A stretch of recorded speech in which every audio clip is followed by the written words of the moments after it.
کہ میں اگر کوئی گھر کے لیے بات کرنے جاؤں تو کس سے بات کروں؟ گھر کے مالک کو تلاش کروں گا، گھر میں جو رہ رہا ہے اس کی بات کروں گا. اگر چوکیدار کہتا ہے کہ میں گھر کا مالک بن گیا ہوں تو اس سے بات کروں گا. میں مالی سے تو بات نہیں کروں گا. باہر جو کھڑا ہوا ہے ٹھیلے والا اس سے تھوڑی بات کروں گا. یہ جو فارم 45 والے ہیں، یہ 47 والے ہیں، یہ تو ٹھیلے والے بھی نہیں ہیں. ٹھیلے والوں کی بھی کوئی عزت ہوتی ہے یار. کوئی 50 آدمی اس سے مسلسل روزانہ سودا لیتے ہوں گے. یہ تو 50 آدمیوں کے بیچ میں جانے کے قابل نہیں ہے. یہ میں واقعی بتا رہا ہوں. شرماتے ہیں، نکلتے نہیں ہیں، نکلنے کے قابل نہیں ہیں. جن کی شکلیں پہچانی گئی وہ نہیں، اور جن کی شکلیں نہیں پہچانی جاتی وہ باہر جائیں گے. بہت سارے لوگ، میں نام نہیں لینا چاہتا، آپ کی جوڈیشری میں سے بھی باہر ہی جائیں گے. مگر میں کہتا ہوں کہ جس کے پاس گھر کی لیز کے ڈاکومنٹس کبھی چھپا لیے جاتے ہیں نا، ہمارے گھر کی لیز کے ڈاکومنٹس تو ہمارا آئین ہے نا، وہ کبھی چھپا لیا جاتا ہے. کبھی مشرف صاحب نے کہا ایک پیس آف پیپر. میں کہتا ہوں ایسے لوگوں کی کیا عزت جو میرے معاہدوں کو کہیں کہ it's a piece of paper. تو میں کہتا ہوں کہ ہر ایک سے پیٹ ہے. عمران خان وہ عمران خان ہے کہ جب میں حکومت میں تھا، پریسیڈنٹ بنایا تھا اسی نے بنایا تھا، آپ لوگوں نے بنایا تھا. جب میں پریسیڈنسی میں تھا تو وہ کہتا تھا ڈاکٹر صاحب مذاکرات کے ذریعے بات ہونی چاہیے. مگر کسی نے کبھی جب بھی نہیں کی، آج بھی نہیں کر رہے، نہ کریں. میرا ملک ہے، میں پھر بھی کہوں گا واحد راستہ ہے. میرا ملک ہے نا. جو گھر میں قبضہ کیے بیٹھا ہو اس کو تو ضرورت ہی نہیں آپ سے بات کرنے کی. مگر جس کا گھر ہوگا وہ ہر دروازہ کھٹکھٹائے گا، کیونکہ میرا گھر ہے. میں تو ہر دروازہ کھٹکھٹاؤں گا. میرے پر تو کوئی نہ شرم ہے اس بات کی. ہر گھر، ہر دروازہ، ہر دہلیز، ہر جگہ جہاں سے مجھے ملے گی کوئی بات، میں دروازہ کھٹکھٹاؤں گا کہ یہ میرا گھر ہے، اس کے امن اور چین کے ساتھ رہنے کے لیے.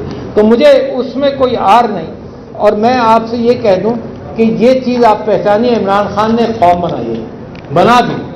اس وقت سب سے بڑا لیڈر دنیا کا، سب سے بڑا لیڈر کسی ملک کے اندر، کسی لیڈر کی پاپولیرٹی 50% سے زیادہ نہیں ہے. اور دنیا کا یہ 5واں 6واں بڑا ملک، اس کے اندر اس کی پاپولیرٹی اگر الیکشن کے وقت 70% تھی تو آج 95% ہے. کیونکہ آپ کے ووٹ کے لیے ہر پولیس والا آپ کے لیے ووٹ مانگ رہا ہے، ہر فوجی آپ کے لیے ووٹ مانگ رہا ہے. ہر ورکر جو اریسٹ ہوتا ہے نا، اس کی خبر چھپتی ہے، اس کی خبر سینہ بسینہ جاتی ہے. انہوں نے سوچا میڈیا کو بند کر دیں گے، بات ختم ہو جائے گی. اس کو پکڑا، بینچ بدلی، جو سچ بولتا تھا اس کو ہٹایا، کوئی مارا گیا، کوئی شہید ہوا، کوئی فکر نہیں ان کو. انہوں نے کہا بس منہ پر قبضہ کر لو، سب کچھ ٹھیک ہو جائے گا. وہاں سے ٹھیک نہیں ہوا. اخبارات پر پہلے قبضہ کر چکے تھے، پھر انہوں نے کہا اب سوشل میڈیا پر قبضہ کرو. بھائی سمبل پر قبضہ کر لو، قصہ ختم ہو جائے گا نا. سمبل ہی نہیں ہے، پارٹی کیا کرے گی؟ اچھا، اور مجھ جیسا آدمی بھی دیکھو، مجھ میں، آپ میں اور عمران خان کے ویژن میں زمین اور آسمان کا فرق ہے. میں ایڈمٹ کرتا ہوں. میں جب سمبل کا ورڈکٹ نہیں ملا، ہمارے خلاف فیصلہ ہو گیا، تو میں اللہ میاں سے دعا کرتا ہوں، اللہ میاں میری پارٹی کو 1-2 مہینے اور دے دیں تاکہ سنبھل جائے. اچھا، اور جب میں خان صاحب کا بیان پڑھوں روزانہ، وہ کہیں 1 دن ڈیلے نہیں کرنا الیکشن. کہ یہ سائفر پہ بحث ہو رہی ہے نا، کبھی توشہ خانہ پر بحث ہو رہی ہے، کبھی عدت پر بحث ہو رہی ہے. ان بے شرموں نے تو قرآن کے خلاف فیصلے کیے. قرآن کیا کہتا ہے، انہوں نے کیا فیصلے کیے؟ شرم تو یہ عدت کے معاملے پر ہے نا. تو جب یہاں پر یہ بحث ہو تو وہ غربت ہے، اور وہ جو مفلسی ہے اس کی تو بحث ہی نہیں. وہ رینکنگ ہی نہیں بڑھتی ٹی وی والوں کی. ٹی وی والوں سے کہو کہ اس بات پر بحث کرنی ہے، ان کو اس سے رینکنگ نہیں بڑھتی. آپ آئیں، اعتراض کریں حکومت پر، دوسرا جواب دیں، آپس میں گالیاں دیں ایک دوسرے کو، تو وہ ٹی وی کا دھندا چلتا ہے. تو میں نے ٹی وی پر جانا چھوڑ دیا. یہ پریس ابھی لے جائے گا تو لے جائے گا. میں ٹی وی کو کوئی 6 مہینے ہو گئے، 7 مہینے ہو گئے، کسی کو انٹرویو نہیں دیا. اس لیے مجھے فون کرتے ہیں اینکرز کے لیے، آپ دے دیں. میں کہتا ہوں اچھا جی، میں تو ہم آپ کی پوری بات چلائیں گے. تو میں کہتا ہوں میری 1 گھنٹہ اگر بات چلائی تم نے تو 10 گھنٹے جھوٹ بولو گے اس کے اوپر. تو میں کیوں آپ کو موقع دوں؟ 1 گھنٹے کی بنیاد پر 10 گھنٹے 20 گھنٹے آپ جھوٹ ہی چلاتے رہیں گے. تو لہذا اس جھوٹ کا بول بالا ہے. میں یہ سمجھتا ہوں کہ ساری جد و جہد کے اندر یہ میڈیا ہو اوپن کرنا اور یہ غداری کا معاملہ، میں نے کراچی بار کے اندر یہ بات یاد دلائی کہ ولی خان کو غدار بنایا، اس کے اوپر مقدمہ چلایا. اس نے 40 پیجز کا حیدرآباد ٹرائیبیونل کے سامنے 40 پیجز کا اپنی ایفیڈیوٹ کے اندر یہ کہا کہ جی ہم تو پاکستان بچانا چاہتے ہیں، ہم پاکستان بچا رہے ہیں. ہم نے جب یہ مشرقی پاکستان کا کرائسس ہوا تھا تو ہم نے کہا تھا جن کے پاس مینڈیٹ ہے ان کو حکومت دو، اور ہم آج بھٹو سے بھی یہی کہتے ہیں کہ مینڈیٹ جہاں ہے جس کا اس کو حکومت دو. یہ جب کی بات ہے جب ان کی گورنمنٹ ڈسمس ہو گئی تھی بلوچستان اور کے پی میں، تو وہ غدار ہو گئے. اسی جیل کے اندر فیض احمد فیض صاحب کو جیل کر دیا، 3-4 سال رہے. لیفٹیننٹ کرنل پوشنی نے، جو میجر کیپٹن پوشنی تھا شاید، وہ بھی ان کے ساتھ گرفتار تھا، وہ ان کے اوپر غداری کا مقدمہ چلا. آپ جس کو دیکھیں غداری کا مقدمہ. تم پاکستان کے خلاف ہو. ارے بھائی پاکستان کی آئیڈیالوجی کا ٹھیکیدار کون بن گیا؟ کیسے بن گیا؟ عوام میجورٹی میں ہے، چند لاکھ ہماری فوج ہے. فوج تو بالکل میرے خیال سے میرے ملک کو ڈیفینڈ کرنے کے لیے ہے اور کرتی رہی ہے. یہ جو فوج کے سینئر آفیسرز ہیں ان کے انٹرپریٹیشن مختلف بن جاتی ہے، معاملات اور حساب کی بات بدل جاتی ہے. اور آج کل کی عدالتوں کا انصاف آپ دیکھ لیجئے کہ الیکشن پی ٹی آئی لڑتی ہے، اس کا سمبل بھی ویسے سے مجبور کرتے ہیں، وہ کوئی اور پارٹی جوائن کرتی ہے. پھر جو عورتوں کی نشستیں ہیں وہ عجیب فیصلہ کہ نہ تمہاری ہیں نہ تمہاری ہیں، اے بھائی تم آ جاؤ تمہیں دے دیتے ہیں. یہ کوئی فیصلہ ہے یار؟ دنیا کی تاریخ میں اس طرح سے جائے گا کہ نہ تمہارا تم کلیمنٹ ہو نہ تم کلیمنٹ ہو. دو مائیں ایک بچے کو بھی کلیم کر لے تو وہ کہیں گے نہیں تم نے کلیم کیا، ایک عورت خاتون تم آؤ تمہیں دیتے ہیں ہم یہ بچہ. شرم آنی چاہیے ایسے فیصلوں پر. تو میں آپ سے یہ کہتا ہوں کہ پھر مسلمانوں کیا قانون بنا کہاں؟ دیکھو ہر چیز کا ذکر قرآن میں نہیں ہے. قرآن نے اصول لے ڈاؤن کیے ہیں، وراثت کے اصول لے ڈاؤن کیے ہیں، ہر چیز کے بڑے بڑے اصول لے ڈاؤن کیے ہیں. سچ بولنے کے لیے کہا ہے کہ سچ بولو، اور قرآن کے اوپر سب سے پہلے الف لام میم ذالک الکتاب لا ریب فیہ، کہ اللہ شروع اس بات سے کرتا ہے کہ اس کتاب میں جھوٹ نہیں. لوگوں نبیوں پر ایمان لاؤ، آخرت پر ایمان لاؤ، تقویٰ خدا خوفی کرو. اور پھر اس کے بعد وہ اپیل کرتا ہے جو میں آپ سے اگر موقع ملا تو اس پہ وضاحت کرتا ہوں. اللہ پہلے ہی فرما دیتا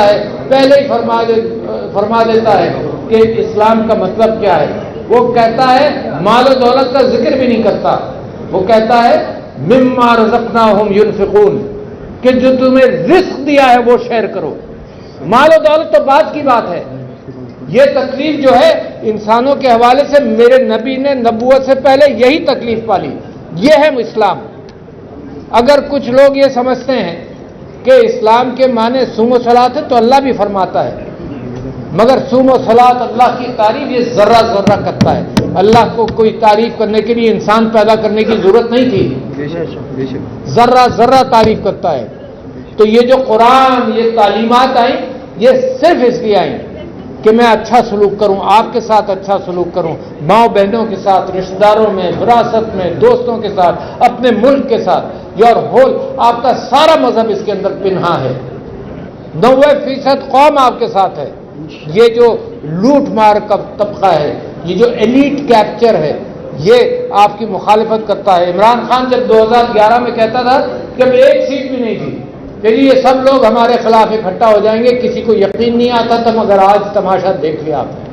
سارا کرپٹ مافیا اکٹھا ہے، سارا جس نے بدماشی کے ساتھ، حرام خوری کے ساتھ معاشرے کے اندر مال و دولت بنائی ہے، وہ سب آپ کے خلاف ہے. تبھی اس کی جو حکومت ہے اس کو گرایا گیا. دنیا اس کے خلاف ہے، عمران خان کے خلاف. پھر میں آپ سے کہتا ہوں پھر قانون کہاں بنا؟ یہ ریاست کا قانون کہاں بنا؟ یہ جب بنا جب میرے نبی صلی اللہ علیہ وسلم مدینہ گئے اور نمبرز بڑھنے لگے. جب نمبرز بڑھنے لگے تو انہوں نے کہا بھائی تم یہ کام کرو، تم یہ کام کرو، تم یہ کام کرو. اصول موجود ہے. اسٹیٹ بنی، مگر اسٹیٹ کی بنیاد ہمدردی پر، عورتوں کی وراثت پر، پسے ہوئے طبقے کے ساتھ رہنا، بوڑھوں کا خیال کرنا. یہ جو اسپرٹ ہے جو آج آپ غزہ میں دیکھتے ہیں پامال ہوتی ہوئی، یہ پاکستان میں پامال ہوئی. عورتوں بچوں کو کس طرح سے کیا گیا. میں جتنے ورکر سے ملا ہوں، ان کے خاندان سے ملا ہوں، ایک ہر گھر کی کہانی ہے. اور مجھے تو آج گجرانوالا آ کر یہ خیال آیا کہ اگر لاہور کے آپ میوزیم میں جائیں تو ایک پاکستانی خاتون کا لڑکی کا نام آپ نے سنا ہوگا، شرمین عبید چنوئی. شرمین نے لاہور میوزیم کے اندر جو پاکستان مونیومنٹ کے نیچے ہے، اس میں جو پارٹیشن کے وقت لوگوں نے قربانیاں دی، ان کی recordings, verbal recordings, audio recordings رکھی، اور عجیب عجیب کہانیاں ہیں کہ میں کہاں سے چلی، کہاں گئی، کیا ہوا میرے ساتھ، اور میں پاکستان آئی، لوگوں نے کیسے ہمت بنائی. ان کے خاندان ان باتوں کو یاد کرتے ہیں. تو میں جہاں جہاں گیا ہر گھر کی کہانی الگ تھی. ایک گھر کی کہانی یہ تھی بچوں اور بزرگوں، ایک گھر کی کہانی یہ تھی کہ ایک لڑکی پاکستان تحریک انصاف کے 9 مئی کے پروٹیسٹ میں گئی، اس کے پاس سم اس کی ماں کا تھا، اس کی ماں کو اٹھا کر لے گئے 5 مہینے کے لیے، اس کی ماں کو گرفتار رکھا، اور اس کی ماں کہتی ہے میں تو ووٹر تھی. میں بتاؤں تبدیلی کیا آئی؟ اس کی ماں کہتی ہے میں تو ووٹر تھی، اب میں عمران خان کے لیے جان دینے کے لیے کھڑا ہوں. قائد اعظم نے کہا، اور ان کی آواز تو میں نہیں تو بنا سکتا مگر انگریزی میں ہی پڑھوں گا. اور انہوں نے کس کو کہا؟ انہوں نے اپنی تقریر میں کہا آرمی اسٹاف کالج کوئٹہ میں، اور کس تاریخ کو کہا؟ 14 جون 1948 کو کہا. ان کو بھی کچھ اندازہ ہو رہا ہوگا نا کہ کچھ ہو رہا ہے. تو انہوں نے کہا I want you to remember, بڑے زور سے قائد اعظم بولتے تھے، I want you to remember that the executive authority flows from the head of the government of Pakistan, who is, and therefore any command or order، دیکھو حکم دیتے ہیں، therefore کس کو کہہ رہے ہیں؟ فوجیوں کو کہہ رہے ہیں. کس کو کہہ رہے ہیں؟ کمانڈر ان چیف کو کہہ رہے ہیں. جتنے آئے بعد میں جو وہاں موجود تھے جنہوں نے سنا، انہوں نے کہا کہ جی and therefore any command or order that may come to you cannot come without the sanction of the executive political head of the country. Great. پھر کہتے ہیں this is the legal position, do not forget. یہ قائد اعظم کہہ رہے ہیں مقدمہ نہیں بن سکتا ہے اس کے اوپر. This is the legal position, do not forget that the armed forces are the servants of the people. You cannot, do not make national policy. It is we the civilians who decide these issues, and it is your duty to carry out these tasks with which you have been entrusted. یہ قائد اعظم، یہ ہے بنیاد پاکستان کی. اچھا دوسری بنیاد کا کیا ذکر ہے؟ آبجیکٹو ریزولوشن میں وہ ساری کہانی آ گئی کہ اسلام از دا فرسٹ بنیاد، اور پھر اس کے بعد تم آپس میں رہنے کے طریقہ کار طے کر لو. تو لہذا میں آپ وکلا کی تعریف کرنا چاہتا ہوں. یہ جو ہماری کوشش ہے رول آف لا کی، یہ نئی نہیں ہے، اس میں بڑی قربانیاں دی گئی ہیں، مگر یہ رول آف لا کی جستجو انسان 5-6 ہزار سال سے کر رہا ہے. مائٹ کو ظلم اور زیادتی کے خلاف کھڑا ہے، اور ہم بھی آج کھڑے ہیں. اور اتفاق ایسا ہے کہ اس کے خلاف فیصلے ہوتے رہتے ہیں، اس کے خلاف سب کچھ ہوتا رہتا ہے. اور یہ جو آج کہا جاتا ہے یہ میرا پرائم منسٹر، کمال ہے یار، میرے ملک کے اعتبار سے دنیا کو کہہ رہا ہے کہ اتنا اچھا نہیں ہے، یہاں ہمارے جمہوریت نہیں ہے، اور وہ جسٹیفائی کر رہا ہے. بجائے اس کے کہ شرمندہ ہو، وہ کہتا ہے کہ جی یہ ہائیبریڈ حکومت ہے، ہمارے یہاں جمہوریت نہیں ہے. اور کیوں ہائیبریڈ حکومت ہے؟ ٹائم لگے گا. تو میں آپ کو سنانا چاہتا ہوں کہ یہ کون ٹائم لگوا رہا ہے. اسکندر مرزا نے اکتوبر 1958 کو اپنی تقریر میں کہا، اسکندر مرزا نے جو یوزرپر شروع کے یوزرپرز میں سے ہیں ایوب خان کے ساتھ مل کر، اس نے کیا کہا؟ اور یہ خواجہ نام مجھے نہیں یاد آ رہا، نہیں خواجہ جس نے کتاب لکھی ہے، خاور میدی نے اسکندر مرزا کے اوپر کتاب لکھی ہے، اس میں وہ کوٹ کیا. اسکندر مرزا صاحب فرماتے ہیں کہ اس ملک میں جمہوریت نہیں چل سکتی. کیوں نہیں چل سکتی؟ اس لیے کہ یہ ان پڑھ ہیں. تو آپ کے ساتھ میرے بھائیوں، اس ساری ایلیٹ نے یہ اہتمام کیا کہ ہم میں سے اکثریت ان پڑھ ہے، کیونکہ وہ آرگومنٹ تو وہیں سے چل رہا ہے نا. آپ کی سمجھ میں نہیں آئے گی جمہوریت، آپ تو اپنے حقوق ہی پہچان نہیں سکتے. اور میں کہتا ہوں آپ ذرا سوچو انسان کتنی اچھی طرح سے حقوق پہچانتا ہے. 2 بچوں کے اندر، آپ اپنی اولاد کے اندر چھوٹے چھوٹے بچوں کو ایک کھلونا دے، دوسرے کو 2 دے، وہاں لڑائی ہو جائے گی. آپ جانتے ہیں نا، اس میں علم کی ضرورت نہیں. یہ پنچایتیں اور یہ ہمارے یہاں بنتے تھے تو اس کے اندر بزرگ بیٹھ کر انصاف کرتے تھے، ان کو تعلیم نہیں تھی، وہ ان پڑھ تھے بہت ساری چیزوں کے اندر، قرآن پڑھے ہوئے تھے، اسپرٹ جانتے تھے مگر ان پڑھ تھے. تو اسکندر مرزا نے کہا کہ جی یہ نہیں چل سکتی، پہلے تعلیم پھر میچورٹی پھر سب کچھ ہوگا. اور آج کیا حال ہے؟ یہ ساری ایلیٹ نے آپ کے ساتھ وہی فارمولہ لگایا ہوا ہے. 2,62,00,000 بچے اسکولوں کے باہر ہیں. مجھ سے لوگ کہتے ہیں مسئلہ کیا ہے یار، تم اور ایم کیو ایم والے بیٹھ جاؤ، مسئلے حل ہو جائیں گے. مسئلہ کیا ہے؟ وہ قتل و غارت گری کرتے ہیں، وہ لوٹ مار کرتے ہیں، وہ ڈاکہ ڈالتے ہیں، وہ آگ لگاتے ہیں، وہ لوگوں کو جان سے ہزاروں کو مار دیا. مسئلہ کیا ہے؟ بیٹھ جاؤ، معاملہ ٹھیک ہو جائے گا. میں ان کے ساتھ بھی بیٹھنے کو تیار ہوں، مگر ان کا موٹو ہی کچھ اور ہے. مگر اب بھی میں کہتا ہوں کہ جو دھاندلی سے اقتدار میں آئے، چلو ان کو کوئی اتھارٹی دے دو.